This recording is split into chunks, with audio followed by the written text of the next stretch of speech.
Sejam todos muito bem-vindos à FABEM, nossa reunião pública doutrinária de sábado. Todos que já estão acostumados na reunião e aqueles que estão pela primeira vez e os que irão assistir futuramente. Essa possibilidade que temos agora com a internet.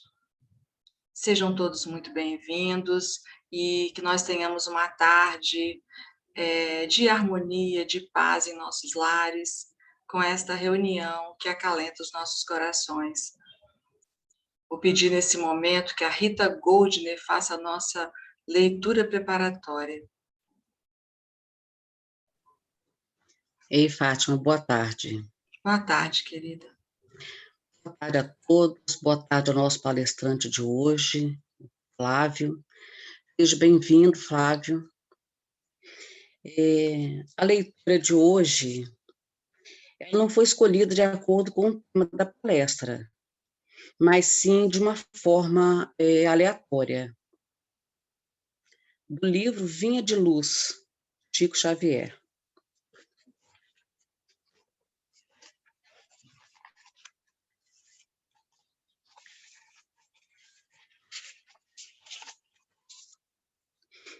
Caridade essencial. Em todos os lugares e situações da vida, a caridade será sempre a fonte divina das bênçãos do Senhor. Dá o pão ao faminto e água ao sedento, remédio ao enfermo e luz ao ignorante. Está colaborando na edificação do reino divino em qualquer setor da existência ou da fé religiosa que foi chamado. A voz compassiva e fraternal que ilumina o espírito, irmã das mãos que alimentam o corpo. Assistência, medicação e ensinamento constituem modalidades santas da caridade generosa. Executa os programas do bem. São vestiduras diferentes de uma virtude única. Conjugam-se e completam-se num todo, nobre e digno. Ninguém pode assistir a outrem com eficiência se não procurou a edificação de si mesmo. Ninguém medicará com proveito se não adquiriu o espírito de boa vontade para com os que necessitam. Ninguém ensinará com segurança se não possui a seu favor os atos de amor ao próximo, no que se refira à compreensão e ao auxílio fraternais. Em razão disso, as menores manifestações de caridade, nascidas da sincera disposição de servir com Jesus, são atividades sagradas e indiscutíveis. Em todos os lugares serão sempre sublimes luzes da fraternidade, disseminando alegria, esperança, gratidão, conforto e intercessões benditas. Antes, porém, da caridade que se manifesta exteriormente nos variados setores da vida, pratiquemos a caridade essencial. Tenho que não poderemos efetuar a edificação e a redenção de nós mesmos. Trata-se da caridade de pensarmos, falarmos e agirmos segundo os ensinamentos do Divino Mestre, no Evangelho. É a caridade de vivermos verdadeiramente nele e para ele, viva em nós. Sem esta, poderemos levar a efeito grandes serviços externos, alcançar intercessões valiosas em nosso benefício, espalhar notáveis obras de pedra, mas dentro de nós mesmos, nos instantes de supremo testemunho na fé, ficaremos vazios, desolados, na condição de mendigos de luz.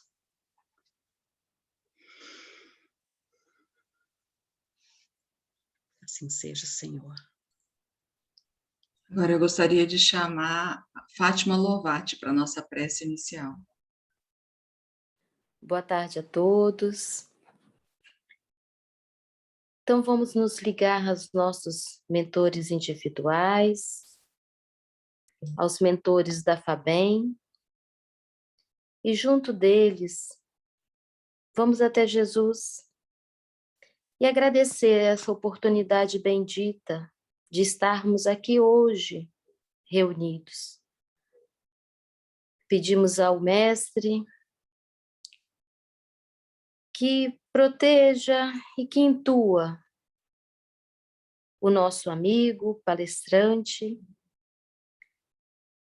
para que ele possa fluir neste tema tão importante, que para amarmos ao próximo, temos que amar a nós mesmos. Então, que ele possa nos intuir para despertar em nós o nosso amor próprio. Obrigado, mestre e amigo, por mais esta oportunidade bendita. Que assim seja. Que assim seja. Bom, meus amigos, hoje nós estamos com um palestrante muito querido, meu amigo, que eu estava com saudade dele. Pensar que a gente se via 3, 4 vezes por semana, né, Flávio? E a gente trabalhava junto em 2 casas, Fabem e Fejogue. E agora com a pandemia tem mais de ano que a gente não se vê. Aí eu falei, não, gente, hoje eu tenho que dirigir a reunião porque eu quero ver o Flávio. E eu gostaria de pedir a todos que lembrem da água, providenciar o copo ou a garrafa de água. E lembrar também que os nossos amigos espirituais, André Luiz, Manuel Filomeno de Miranda, eles nos ensinam, através dos livros, que quando nós prestamos atenção na palestra, é aí que eles fisgam a gente, né, Flávio? É nesse momento que eles conseguem nos ajudar, não é verdade? Então, vamos prestar, não é isso? Então vamos prestar atenção na palestra, esquecer todo o resto, porque isso ouvir a palestra é um momento de prece, né? Flávio, vou passar a palavra para você. Fátima, uma boa tarde. Sim, só lembrando o tema, né? O tema hoje é amor próprio, como anda o seu. Boa tarde, Fátima. Boa tarde a todos os amigos Boa tarde, querido. FABEM, né? Uma casa tão querida, a minha casa do coração, aqui no Espírito Santo. Eu tenho pensado muito sobre esse momento que nós temos vivido e eu costumo refletir e dizer para mim mesmo: o principal ativo que a pandemia nos tirou foi o abraço. Eu sinto muita falta de abraçar as pessoas, né, que a gente tem no coração. E eu fiz grandes amigos na FABEM, Alcino, a Fátima, a nossa irmã Dida, o Luiz, Luizão e tantos outros que eu gastaria 1 hora de palestra falando aqui. Então, uma saudade imensa de vocês. Espero que em breve a gente reconquiste o direito de nos abraçar e agora que a gente valorize cada momento que a gente poder tocar um no outro e dar aquele abraço, né? Que essa tarde seja uma tarde revigorante para nós. Eu estava comentando com a Fátima que eu estudei esse tema para mim e vou falar para mim hoje. Vocês estão aí por acaso, então vocês vão me ouvir falar para mim mesmo. Espero que surta algum efeito em mim e que surta algum efeito em vocês. Amor próprio, como anda o seu? Muitas pessoas poderiam dizer, se fizesse um exercício, né, de autoanálise, pensaria nessa frase, nesse título e diria assim: não anda, simplesmente não anda. Esse momento que nós estamos vivendo já faz 1 ano e meio, vai no início do ano que vem, fecha 2 anos, eu espero que termine aí pelo menos essa fase mais crítica de afastamento. Nunca nós fomos chamados a refletir tanto, a olhar para dentro, a nos encontrar. Era muito fácil antes fugir de nós mesmos. Era muito fácil antes deixar para depois o autoencontro. E a pandemia nos obrigou, né, nos impôs essa atividade que é promover o autoencontro. E neste momento que nós fomos impelidos a nos encontrar, veio à tona diversos temas. E um dos que mais vieram para a nossa própria reflexão, no nosso silêncio, é exatamente pensar como anda a nossa autovisão, como anda a nossa autoestima, que elas alimentam o nosso autoamor.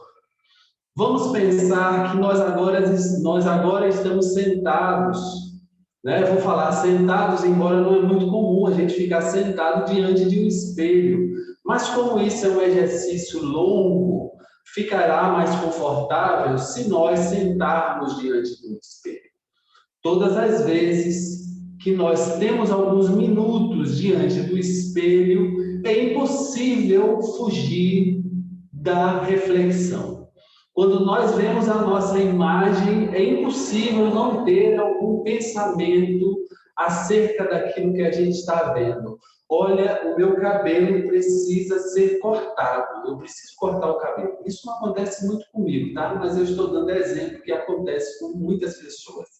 Então a gente pensa assim, eu preciso cortar o cabelo. Então, se eu estou com as olheiras aqui, sinal, é reflexo que eu sei que eu não estou dormindo muito bem. Olha, a minha pele está começando a ficar enrugada. Olha, a minha pele está com mancha. A minha barba está por fazer. Olha, eu estou muito magro. Olha, eu estou muito acima do peso. Olha, a minha pele, eu estou precisando tomar um banho de sol. Eu estou muito pálido, amarelo. Então, essas reflexões, nós não podemos fugir delas quando nós nos deparamos com um espelho.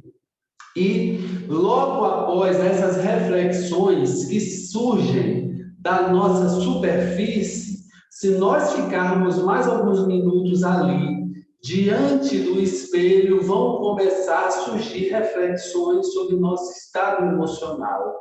Então a gente começa a pensar, eu estou triste, eu estou angustiado, eu estou ansioso, eu estou alegre, eu poderia estar assim, eu poderia estar assado.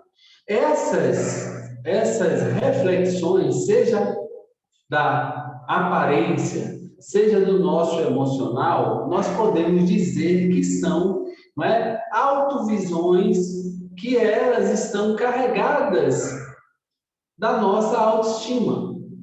E essas visões, essa nossa autoestima que nós podemos detectar por essas afirmações, por essas análises, por essas reflexões, elas são originadas por processos que podem ter acontecido há pouco tempo, como na maioria das vezes, elas são carregadas de experiências que vêm desde a nossa infância.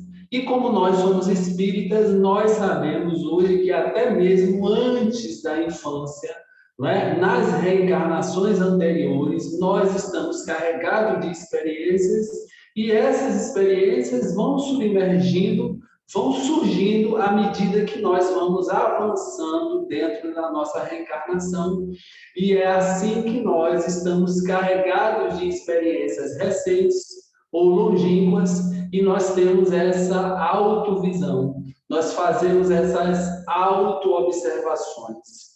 Com base nisso, qualquer pessoa que queira saber verdadeiramente o seu estado de autovisão, como nós estamos nos relacionando conosco, não é? Que a autovisão, a autoestima, o autoamor é exatamente uma relação de nós com nós mesmos. E aí, a partir daí, esse exercício do espelho, inclusive, a primeira vez que eu vi falar do exercício do espelho foi no estudo de Joana de Ângeles, em que ela propõe exatamente isso, nós nos colocarmos diante do espelho sem pressa e deixar surgir a nossa visão de nós mesmos. Com o passar de alguns minutos, nós vamos ter percepções e reflexões bastante profundas de como nós nos vemos exteriormente e interiormente. A autoestima, a autovisão, muitas vezes a gente pode se equivocar pensando o seguinte: uma pessoa que tem uma autoestima muito elevada ou uma autoestima inflada, ela é uma pessoa saudável, e não é. Do mesmo jeito que alguém que tem uma baixa estima, alguém que tem uma autoestima fora da realidade, inflada, ela também é uma autoestima que não está saudável, porque ela não está baseada em verdades. Ela está baseada em autovisões que são deturpadas, porque a pessoa passou por algumas experiências mais ou menos traumáticas que ela foi desenvolvendo sentimentos de autodefesa. Então, a gente vê pessoas que não são, na visão de tantas outras pessoas, bonitas, mas elas se acham extremamente bonitas. Ou muitas vezes, e não é problema se achar bonita. Se achar bonito ou bonita, é uma autoestima equilibrada. Se achar o mais bonito ou a mais bonita, desbancando os outros, é uma autoestima inflada. E com o passar do tempo, do mesmo jeito que a autoestima, que não é uma autoestima, que é uma autoestima baixa, ela irá trazer problemas para a pessoa, porque no momento que ela tiver que encarar a verdade, e a verdade se baseia em fatos reais, ela vai se decepcionar. Do mesmo jeito que aquele que tem uma baixa estima e que não se acredita capaz de fazer algo, quando percebe que realmente não é capaz de fazer aquilo, ele tem um sentimento de aprofundamento da sua crise existencial, porque a gente pode fazer tudo aquilo que a gente acredita e, do mesmo jeito, a gente não pode fazer tudo aquilo que a gente não acredita fazer. Então, esse processo de autovisão, ele é capaz de levar-nos às conquistas, como também ele é capaz de nos levar às derrotas. E, na maioria das vezes, eles têm nos levado às derrotas. E aí nós vemos pessoas em processos de autodestruição, de autocorrosão bastante significativos, como nós temos visto nas casas espíritas, nos nossos círculos familiares, de pessoas que têm simplesmente os seus sonhos interrompidos ou simplesmente os seus projetos não decolam porque elas não se sentem capazes de realizar alguma coisa que ela pretende fazer e muitas vezes a pessoa chega ao ponto de achar que não pode realizar nada. Não é com espanto que no livro Nosso Lar, quando Narcisa está conversando com André Luiz, ela faz uma afirmação que é bastante surpreendente, que ela afirma que muito pior do que os males que existem, né, na psique do ser humano, o pior deles é o medo. E lá em Nosso Lar há um treinamento, há exercícios para a pessoa vencer o medo. E muitas vezes a base de uma autoestima baixa, e às vezes até de uma autoestima baixa, está o medo. O medo de encarar o desafio, o medo do que as pessoas vão pensar se eu começar a gravar uma live, se eu vestir uma roupa diferente, se eu usar uma cor diferente, se eu pentear o cabelo de forma diferente, se eu cortar o cabelo de forma diferente, se eu me portar de uma forma diferente. Nós temos medo do que o outro vai pensar, porque nós não conseguimos manter a autovisão baseada exclusivamente no que nós desejamos e no que nós pensamos de nós mesmos. E aí nós colocamos na mão de outra pessoa formar a nossa autovisão. Eu posso me sentir extremamente confortável, bonito, cheiroso, saudável com essa camisa azul, made in China, mas se alguém chegar para mim e disser mesmo assim, olha, essa camisa não é uma camisa bonita para você, aí eu deixo a minha autoestima ir lá embaixo, mesmo gostando de azul, bebê, mesmo estando bem nessa camisa, até aquele momento, quando a pessoa fala que a camisa não ficou bem em mim, eu me permito ficar para baixo, pois eu não tenho controle. Tá ótimo isso, viu? Eu não tenho controle exclusivo sobre a minha autovisão. Eu terceirizo para os outros me dizerem como eu vou me relacionar comigo. A base disso é exatamente a pessoa perder a sua identidade e perder a sua visão de valor próprio. Quando nós nos permitimos chegar na dependência do outro para estabelecer sobre nós a relação que nós devemos ter conosco, é porque nós perdemos a nossa identidade, nós perdemos a nossa referência de valor. Nós não sabemos quem nós somos, nós não sabemos o que nós temos de bom, e aí nós precisamos que o outro o tempo todo diga que a gente é assim ou é assado. E se a pessoa não diz, ou se ela diz algo que no nosso ouvido não cai bem, nós vamos para baixo. Durante muitos anos, meus irmãos, muitos anos, eu particularmente deponho que eu precisei que as pessoas, no final das minhas exposições, me dissessem que gostaram das minhas exposições. Se eu fizesse uma exposição e isso a pessoa tem que ter um mínimo de grau de discernimento para não viajar na maionese e fazer a própria análise, mesmo fazendo uma análise criteriosa, em muitos momentos em alguns momentos, melhor dizendo, eu achava que minha palestra tinha sido ótima, na maioria eu não estava achando que tinha sido ótima, mas eu entendia o porquê da maioria não ter sido ótima, porque eu não estudava tanto, eu não tinha preparo de oratória, eu não investia naquilo, e não tem como não investir e querer tirar dividendos. É impossível você tirar algo de onde você não colocou. E eu entendia isso perfeitamente. Então eu pensava assim, dentro daquilo que eu investi, para mim, essas ficaram boas e essas não ficaram boas. Mas isso até eu terminar a palestra.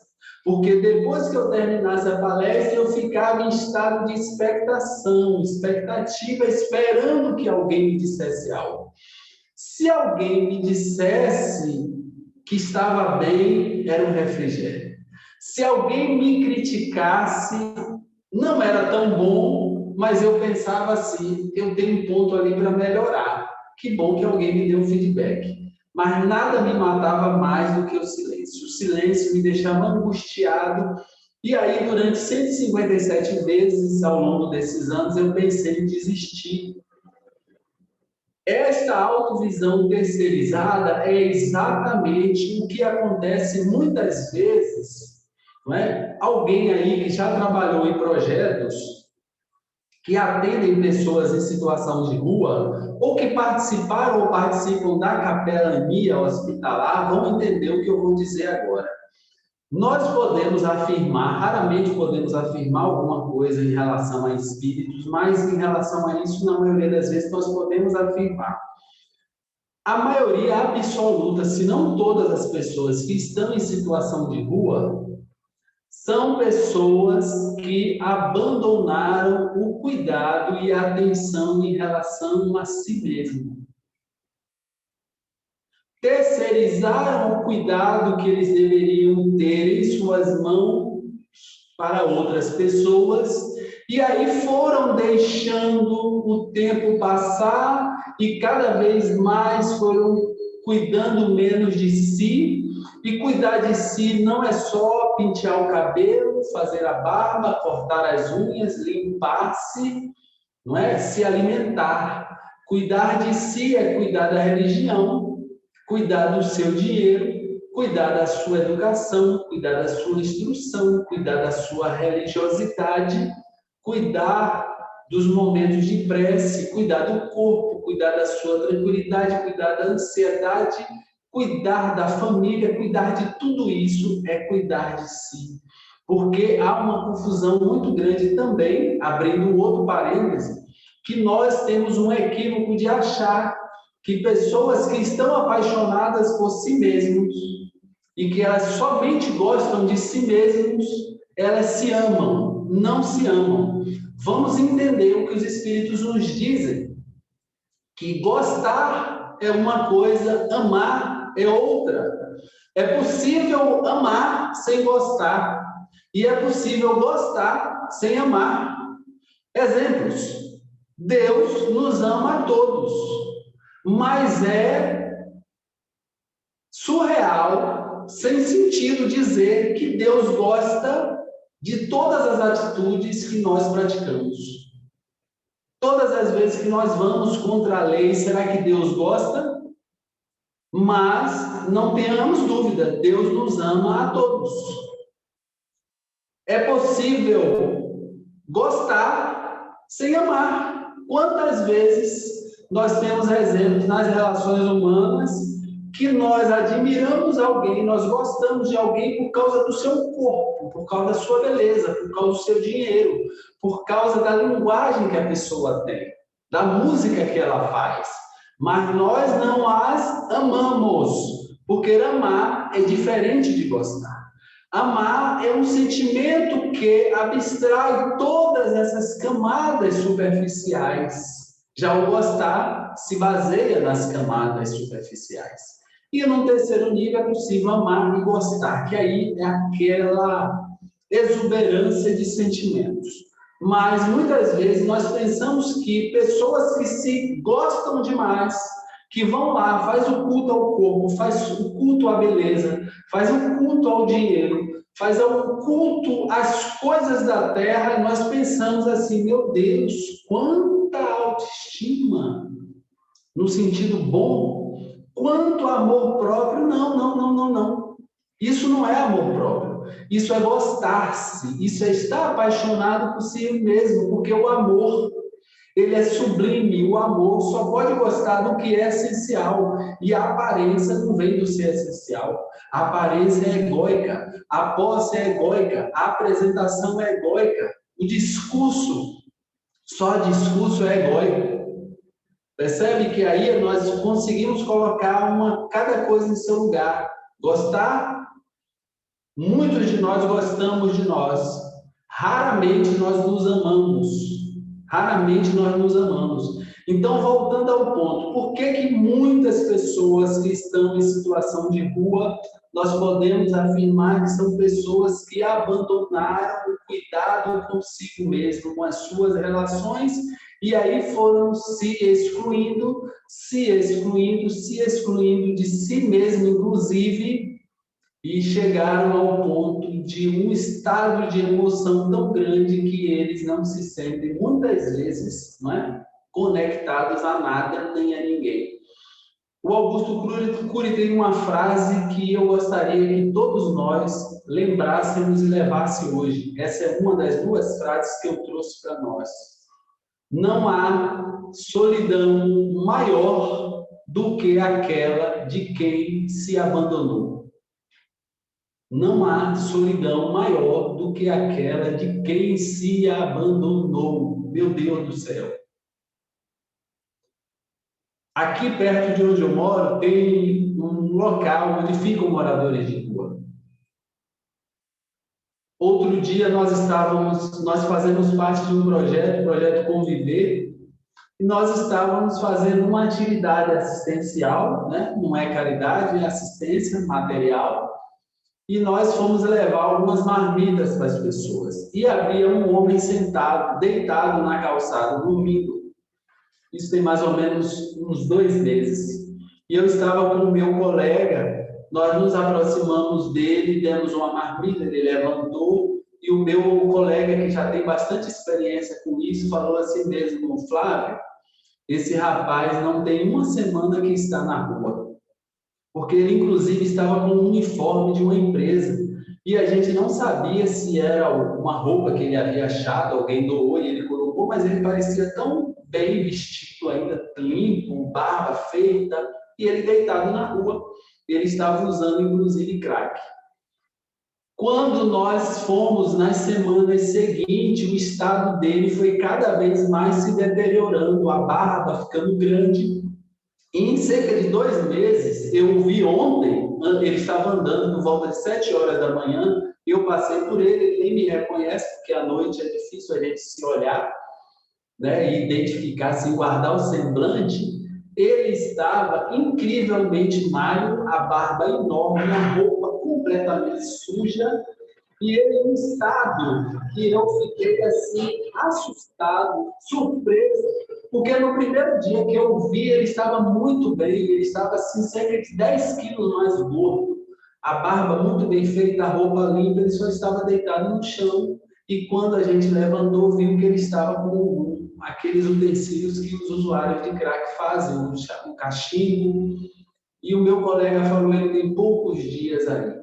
E eu fiquei observando ele a cada semana, tentando orar para que alguma coisa acontecesse, ele desistisse daquele projeto de ficar na rua, mas não aconteceu.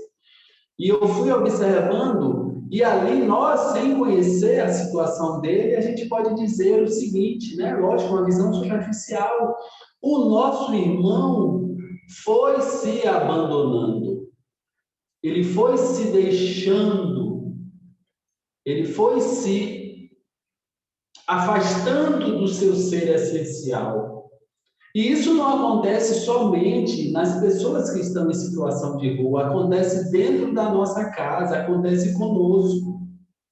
Quando a gente perde o hábito de fazer pequenos rituais de cuidados conosco, em relação à nossa higiene, em relação à nossa aparência, em relação à nossa estética, em relação ao cuidado das roupas. Eu vi um pastor falar outro dia algo que me tocou profundamente, porque eu pensei no carro que eu ando. Ele disse mesmo assim, meus irmãos, no momento que você vê que a lataria do seu carro está arranhada, é sua obrigação botar aquilo para fazer o reparo. Porque aquilo ali representa a forma com que você está conduzindo a sua vida, e a sua desorganização vai começar com aquele arranhão na lataria do carro. E podemos ver, são a partir de pequenos desleixos, de pequenos para depois, que após alguns meses e anos nós vamos ver que nós deixamos um monte de coisa para depois. Porque nós estávamos exteriorizados, focados nos outros, nas outras coisas e na opinião das outras pessoas, e esquecemos de prestar atenção em nós mesmos. Eu fiquei apaixonado há poucos meses que eu comecei a realizar esse trabalho com o pessoal em situação de rua. E eu repito, não é um trabalho de caridade, é um trabalho de terapia, que esse trabalho só nos ajuda. Eu não me arrependo de ter ficado mais de 30 anos frequentando a casa espírita sem nunca ter participado de nenhum trabalho exterior. Não me arrependo. Mas eu posso depor para vocês. Em poucos meses aprendi mais que em muitos anos da casa espírita, porque na rua, no hospital, nós vemos as pessoas como elas são de verdade. Nós vemos as pessoas sem o verniz social, sem roupa de marca. A pessoa é ali nua e crua. Eu estava falando ontem com meu amigo, o umbral, aqueles redutos de pessoas em situação de rua e os hospitais, as enfermarias dos hospitais, são os umbrais da Terra. No umbral do plano espiritual e no umbral da Terra, acabou as fantasias, acabou o verniz social, acabou os títulos, acabou as viagens. Ali, quando a gente vai ali e conversa com a pessoa, ela é ela mesma, ela é a essência dela, porque o verniz, o sol e a chuva da rua corroeram. No hospital, a vulnerabilidade corroeu o verniz que a gente usa para essa aparência forte, saudável, alguns bonitos, penteados. E ali a gente vê o espírito como ele é, e o aprendizado que nós devemos trazer é assim, é um cuidado que a gente tem que ter conosco para amanhã não nos depararmos com uma situação dessa. Quantos de nós estamos deixando para amanhã, para fazer os cuidados que nós precisamos ter na nossa saúde? Por que nós estamos deixando para amanhã, para fazer aquela instrução, aquelas leituras, aqueles abraços, aquelas declarações, aquelas coisas que nós sabemos que são importantes, mas que a gente vai deixando para depois? Por que a gente deixa para depois para tirar o arranhão do carro? Os arranhões de nossa psique, as mazelas que estão nos corroendo, a gente vai deixando para depois. E aí nós viramos depois aquele trato de terra em abandono, cheio de capim, cheio de ervas daninhas, e restaurar dá trabalho. Nós temos uma amiga que ela tem passado um dobrado tão grande com um familiar, que a última vez que ela me viu, ela me deu um abraço, que eu fiquei tão sensibilizado, que ela disse assim: meu irmão, eu não estou aguentando mais. É muito grande essa cruz. E eu abraçando ela, e mesmo na pandemia a gente se abraçou, ela me disse, né, que um familiar dela, em estado de completo abandono de si mesmo, se entregou. E ela, embora sendo a familiar mais próxima, que está ali tutelando a outra, carregando a outra, às vezes até literalmente, nós analisando essa situação com foco nesse tema, a gente lembra qual dos maiores vícios, qual o vício mais significativo, Allan Kardec pergunta na questão 913 do Livro dos Espíritos, qual dos vícios o mais nocivo ao ser humano? E os Espíritos dizem, nós já o dissemos outras vezes, o egoísmo. E aí a gente vê comportamentos egoístas como nossa irmã tem em relação a si mesmo, porque pensou tão em si, gostou tanto de si, que se abandonou, perdeu o rumo do que era essencial para o seu espírito e começou a ter condutas, ter postura, ter comportamentos que só podiam fazer mal a si mesmo. E foi se deteriorando, se corroendo, se corrompendo, mesmo sendo velada por esta outra familiar. E chegou um momento que o abandono foi tão grande, que ela se encontra hoje em um estado lastimável para sofrimento de si mesma e para sofrimento de alguém que a ama muito, porque somente alguém que a ama muito não abandonou até agora. E aí eu deixo a segunda frase, que nós faríamos um grande favor para nós se nós gravássemos essa segunda frase também. Não há amor grande o suficiente para suprir a falta de amor próprio de outra pessoa. Não há amor grande o suficiente para suprir a falta de amor próprio de outra pessoa. E aí nós entendemos o porquê de mães velarem filhos completamente desequilibrados e mesmo com esse amor todo, não conseguem mudar a situação dos seus filhos. E aí nós vemos o porquê no meio de um casal, um ama tão devotadamente o outro e o outro não consegue se sensibilizar com o amor que recebe do outro companheiro ou companheira. Nós vemos o pai fazer isso com os filhos, a mãe com os filhos, a mulher com o marido com a mulher e várias outras situações de relacionamento, e a resposta está aí. Não adianta ter um amor imenso. Não vai suprir a ausência de amor próprio da outra pessoa. Enquanto nós não desenvolvermos o nosso amor próprio, será impossível ser amado. Porque aquele que não tem amor próprio não se acha merecedor do amor que recebe. E não se achando merecedor do amor que recebe, rejeita o amor, condena o amor, nega o amor, expulsa o amor, duvida do amor. Joana de Ângeles. E está no Evangelho segundo o Espiritismo, como Fátima falou no início. Não é possível amar ao próximo se nós não nos amamos. Caridade é essencial, que a companheira disse que era uma leitura aleatória, de forma nenhuma, irmã. A leitura é totalmente pertinente. Amor próprio a caridade é essencial. Sem amor próprio, as outras caridades são nulas. Está no Evangelho segundo o Espiritismo e está em várias mensagens de Emmanuel. No livro Caminho, Verdade e Vida, ele trata sobre esse assunto. Aquele que não está apto a cuidar de um grupamento de 5 ou 6 pessoas, não estará apto a cuidar de um agrupamento de 1000.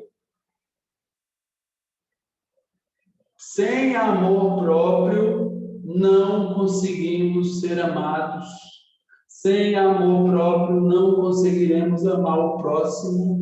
E sem amar o próximo, Evangelho segundo o Espiritismo, não é possível amar a Deus. É uma escadinha. Não há como pular o degrau. Não, eu vou participar do projeto Conviver, eu vou participar da sopa lá do Esperança, eu vou participar das doações do bazar da UEC, porque lá no bazar, olha que coisa louca. Nós já pensamos assim. E nós já ouvimos outros companheiros do movimento espírita falar isso. Eu gosto de participar do bazar, eu gosto de participar da sopa, porque eu não suporto me relacionar com as pessoas dentro da casa espírita, eu não tenho paciência. Aí Jesus olha assim, eu não entendi. Eu não entendi, porque como assim? Tu gosta de ir para o bazar, tu gosta de ir na sopa, porque a sopa a gente dá para pessoas estranhas. Mas relacionamento na casa espírita você não quer. Aí Jesus fala assim mesmo, tem como parar aí o planeta, não tem como parar a galáxia para descer, porque não faz o menor sentido. Se ele disse amai-vos uns aos outros, espírita amai-vos, instruí-vos. Não há como ter uma boa evolução espiritual sem os atritos da convivência. Não vai ter. Não adianta ir para o mato, para a selva, ficar numa ilha lá, isolada, e voltar achando, pronto, me sublimei, estou pronto agora para ir para as esferas superiores. Somente no contato, somente no atrito, muitas vezes, somente no conflito, é que nós nos burilaremos, quase que não sabe. Nós iremos nos burilar. Nós iremos nos aperfeiçoar, não há como fugir disso. Eu me lembro que no livro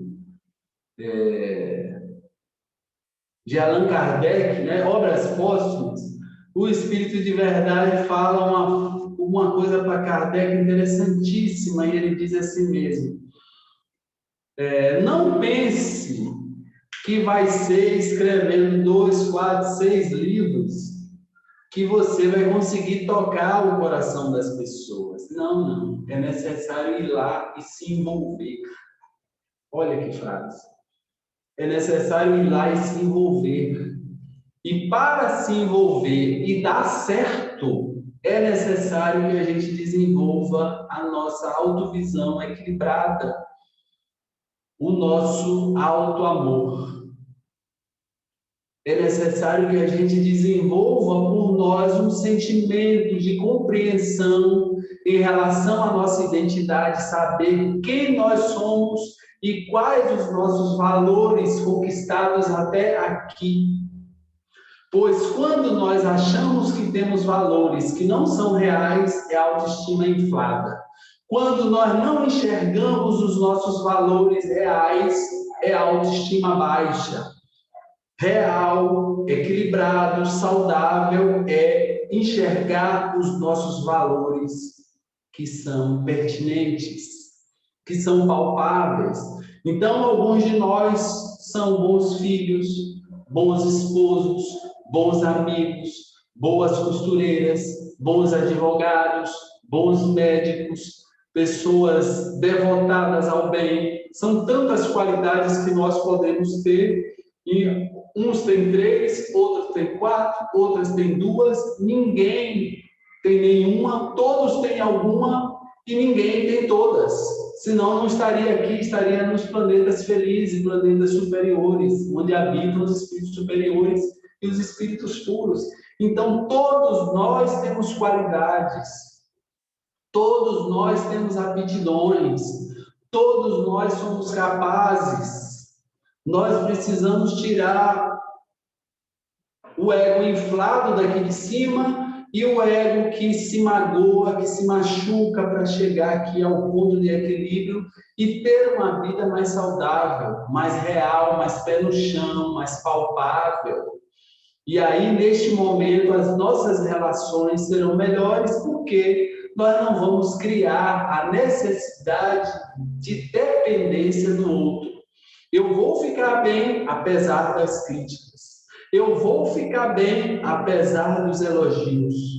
Eu vou fazer o que eu preciso fazer, mesmo que eu não tenha incentivo. Mesmo que eu tenha incentivo, eu sei o que eu preciso fazer, pois eu tenho identidade. Então, eu sei que eu preciso andar todos os dias. Eu preciso correr todos os dias. Eu preciso ir para a academia todos os dias. Eu preciso escolher roupas que demonstrem o meu bem-estar interior. Então, eu não vou sair na rua com roupas rasgadas, amarrotadas, sujas, borradas, deformadas. Eu não posso ficar andando a vida toda com um carro sujo, um carro todo deteriorado, porque isso mostra o meu deszelo com as minhas coisas. E se eu não cuido dessas coisas, outra pessoa não vai cuidar. Porque nós somos responsáveis por nós mesmos. Percebem que tudo é um encadeamento que nasce exatamente naquilo que nós precisamos entender. Se o nosso relacionamento conosco está bem, nossas relações terão muito mais chance de dar certo. Se o nosso relacionamento não está bem, dificilmente nós teremos relações saudáveis, serão sempre relações ansiosas, tensas, de muita dependência emocional. Tanto para aquele que tem um ego inflado, porque o que tem um ego inflado gosta tanto de chamar a atenção, é tão perfeito, é tão bacana, é tão senhor de si, que ele menospreza todo mundo que o cerca, e aí não angaria simpatia. Aquele que é o coitadinho, que é a vítima, que está sempre para baixo, que ninguém ama, que ninguém quer, que ninguém chama de meu amor, é cansativo carregar essas pessoas. E aí, muitas vezes, quantas vezes, centenas de vezes, eu ouvi pessoas em atendimento fraterno e fora da casa espírita: ai, meu Deus, ninguém me ama, ninguém me quer, ninguém me chama de meu amor. Ai, Flávio, eu não acho a minha tampa da panela. Minha tampa da panela foi vendida separada. Minha tampa da panela tem algum ferro velho que eu não acho. E aí, a resposta é sempre a mesma que a pessoa tem que enxergar. Se você mesmo não enxerga o seu valor, não espere que outra pessoa vai enxergar. Se você mesmo, se nós mesmos não florirmos o nosso jardim para fazer as borboletas virem ao nosso encontro, não espere que as borboletas venham. Porque aí a pessoa diz, não, assim, nossa, é incrível como eu tenho um dedo podre para homem. Mulher que fala assim, né? Eu tenho um dedo podre, é impressionante. E só vem coisa ruim. Meu anjo, se só vem coisa ruim, imaginar que vem, né? Vamos pensar hipoteticamente que a pessoa está certa. Só vem coisa ruim é porque o jardim está completamente abandonado. Borboleta pousa em flor. Quem pousa em fezes, em detrito, em coisa ruim, é mosca. Lembremos disso. Se o que vem do mundo para nós não é algo que nos cheira bem, é porque nós não temos algo de bom para atrair as coisas boas que o mundo tem. Simples assim, as verdades, elas são simples. A mentira que é complicada, e aí a gente gosta de fazer aqueles bordados para embelezar a mentira, para ver se ela fica parecida com a verdade. Mas a verdade é um pano liso, não tem costurinha, não tem nada. A gente gosta de complicar. Gostaria, né, de finalizar lembrando uma experiência que neste convívio de pouco tempo nós temos, durante as noites do projeto, né, principalmente nos dias seguintes, nós gostamos de trocar experiências, porque habituamos no convívio com as pessoas de rua receber verdadeiras pérolas. É impressionante a mediunidade que esse pessoal tem, que nós temos de uma forma geral. E o fato da pessoa estar na rua não faz ela deixar de ser médium. E elas recebem mensagens assim que nos tocam demais o coração. E aí, por causa disso, nós costumamos procurar as outras pessoas do projeto. Eu tenho uma amiga que a gente troca essas experiências e a gente fala: nossa, tive uma experiência essa noite incrível, tal pessoa falou isso comigo, tal pessoa aconteceu tal situação. E ela me contou algo essa semana que nos marcou muito, muito. Ela me disse que foi durante uma noite levar marmita e havia um jovem procurando alimentos, né, no lixo. E quando ela se aproximou e falou: ei, meu irmão, você aceita uma marmita? E ele falou: glória a Deus. Eu estava aqui orando, pedindo a Deus que me trouxesse alguma comida.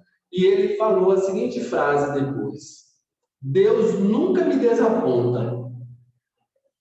E ela começou a conversar com ele, sensibilizada por ele, uma pessoa em situação de rua, que estava procurando comida ali, naquela situação de vulnerabilidade, usar essa frase: Deus nunca me desaponta. Meu Deus, eu nunca usei essa frase.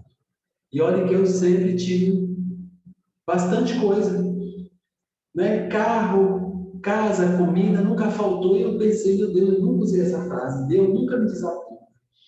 E para melhorar a conversa, ele falou assim para ela: ontem eu estava morrendo de febre.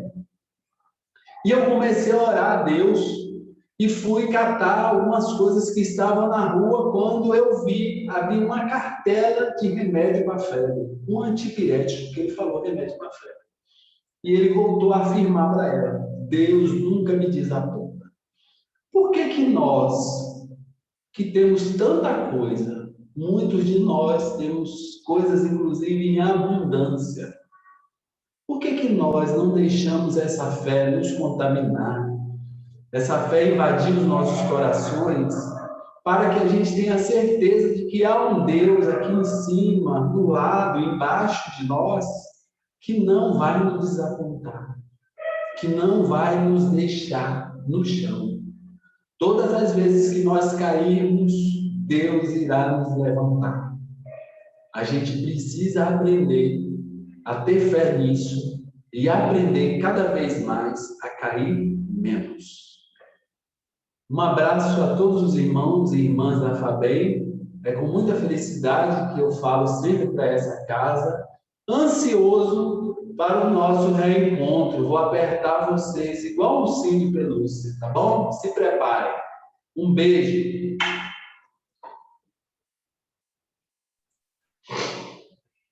Nossa, Flávio, quantas reflexões assim profundas, maravilhosas e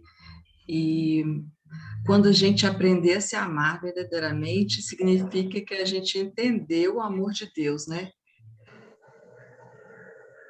Exato. Que história incrível desse irmãozinho. E realmente, eu também nunca disse essa frase: Deus Deus nunca me desaponta. nunca me desaponta, né? E, Flávio, a gente, nesse mundo virtual, nesse mundo de internet, que é crescente a cada momento, assim, é impossível viver sem a internet. Então, tem todo o benefício da internet, mas por ela também a gente vê a quantidade de pessoas expondo, né, claramente ali a sua falta de amor próprio, né? Então, são corpos lindos, pessoas belíssimas, mas muitas, assim, por mais bonitas que elas sejam, na verdade, a gente consegue perceber a falta de amor próprio, né? Muita paixão, né? Muito gostar de si. Gostar, nós gostamos de nós. Gostar é fácil gostar. Difícil é amar. Sim. Mesmo porque quando a gente se ama, a gente se resguarda, né, Flávio? A gente tem toda uma questão envolvida nessa questão do amor próprio, que a gente se respeita, a gente se preserva, quando a gente aprende realmente a se amar, a gente toma determinadas posturas diferentes do que atualmente é o que as pessoas tomam no planeta, né?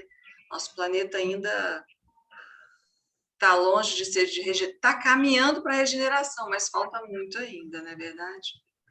Flávio, muito feliz com a sua palestra e nós teremos você mais vezes até o final do ano, graças a Deus.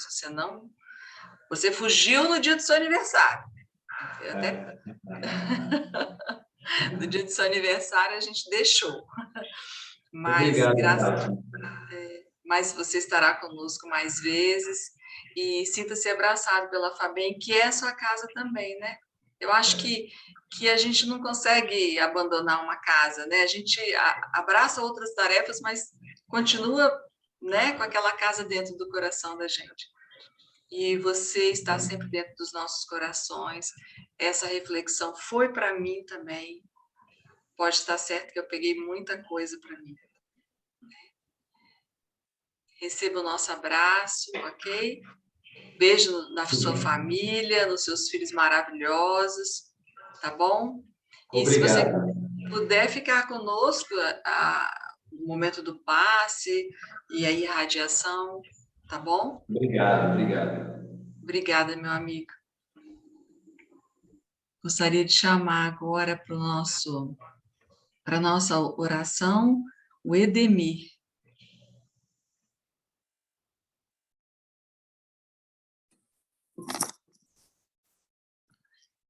Obrigado, Fátima. De nada, querido. Deus, agradecemos a sua santíssima bondade por ter nos enviado o Flávio da Purificação para nos trazer os ensinamentos para essa tarde de sábado. Agradecemos a visita de Jesus e agradecemos a presença da espiritualidade de luz que nos acompanha, que nos protege e que nos orienta em nossas vidas.